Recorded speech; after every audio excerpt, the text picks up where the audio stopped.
Up, my little dingle care berries? It's me, your son, and your favorite rapper, Lil Knitted Anus.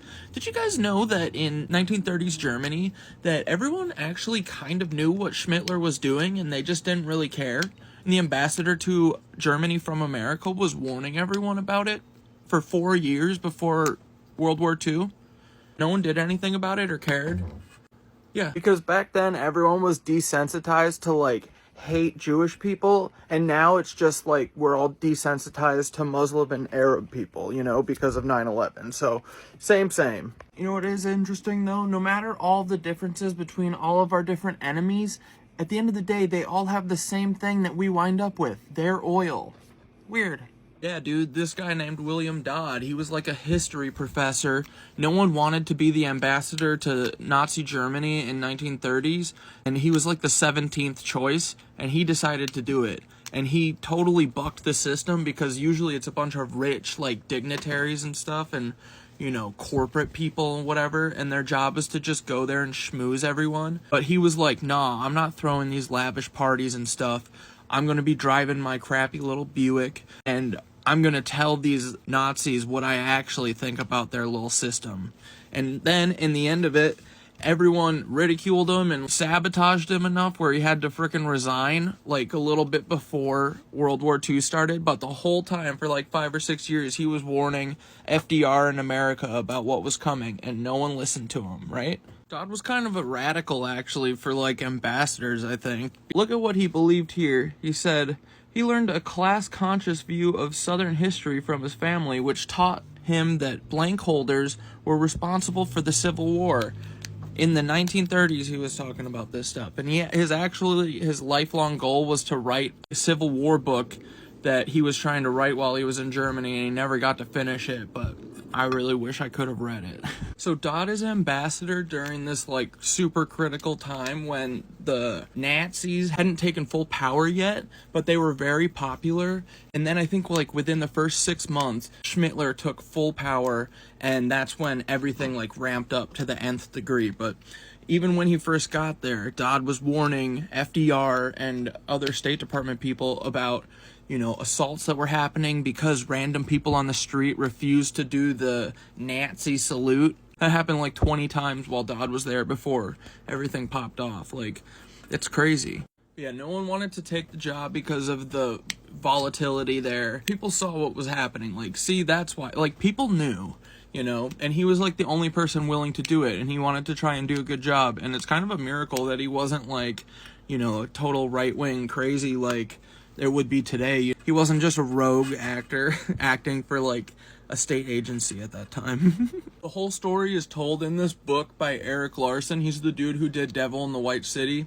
But this is in the Garden of Beasts, and it is based on all of the like notes and memos and whatever from this guy, William Dodd. He was living in Berlin for like 4 or 5 years, right at the cusp of when Schmittler took power and right before the war started, So he saw everything and he warned everyone and no one listened to him. Good thing that we learn from our history.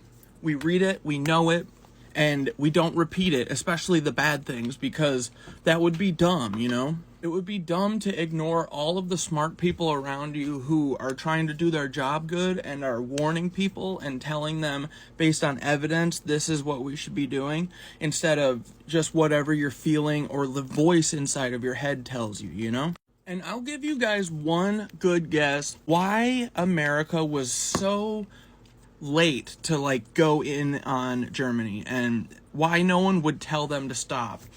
If you're gonna say money, you're right, because it's always money.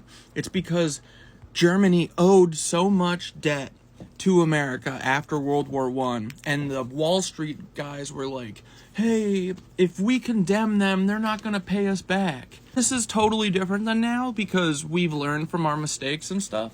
But yeah, that's, businesses basically led all the way up to the World War II.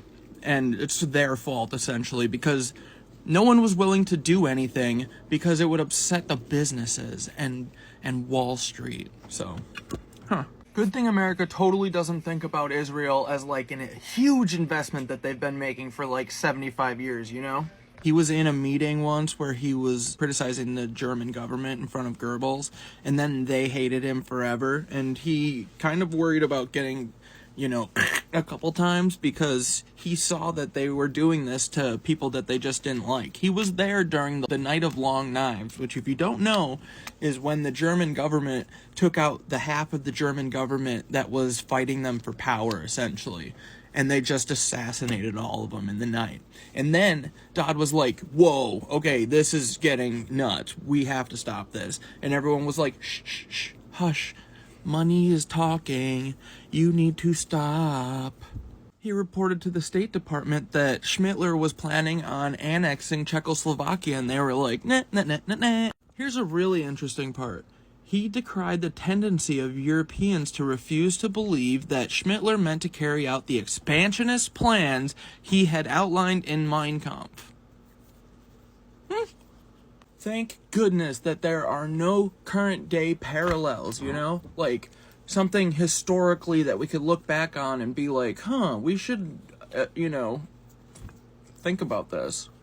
But we learned from back then that appeasement definitely totally works and doesn't lead to world war. Then get this, everyone in the State Department basically made fun of him and called him poor and stuff, and then they all ridiculed him and were insubordinate enough for him to frickin' resign, and then World War II happened and he called it.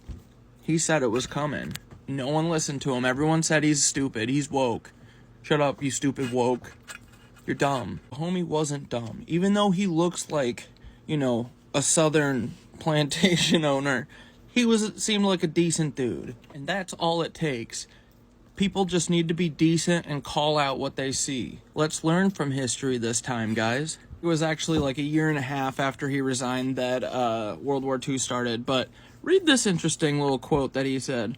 Several policies were adopted during the first 2 years of the Nazi regime. The first was to suppress the Jews. They were to hold no positions of university or government operations, hold no land, write nothing for newspapers, gradually give up their personal business relations, be imprisoned, and many of them were K-worded. So, I don't know. That's what, they use the same playbook all the time, so that's what we all have to look forward to if people don't start speaking up and stop this. Oh yeah, and then Dodd also did this, which, obviously he's got to complicate his frickin' legacy. He killed a young African-American child in a hit and run. Or no, I don't think he killed her. No, but he did run away from the scene, so fuck him anyway. Fuck everyone. Even if you're talking out, fuck you. But yeah, dude, some things never change. Banks, oil companies, all these guys are always pushing us to war because it's big, mucho dinero for them. They love it, and they're never gonna stop it, except when it's too late. And then we're gonna be in a whole predicament. Because what do you think, we're gonna get rid of all these Palestinians, and then everyone's gonna be like, okay, Israel, good job. You did a good job. We're not gonna have anything to say about this. Come on. Even in America, do you want like another September 11th? I don't know.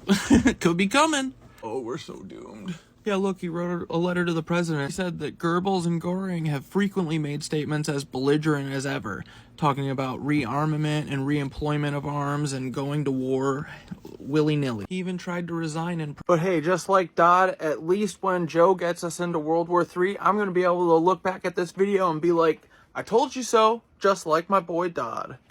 He told you to. Listen, we're not dumb. You're dumb.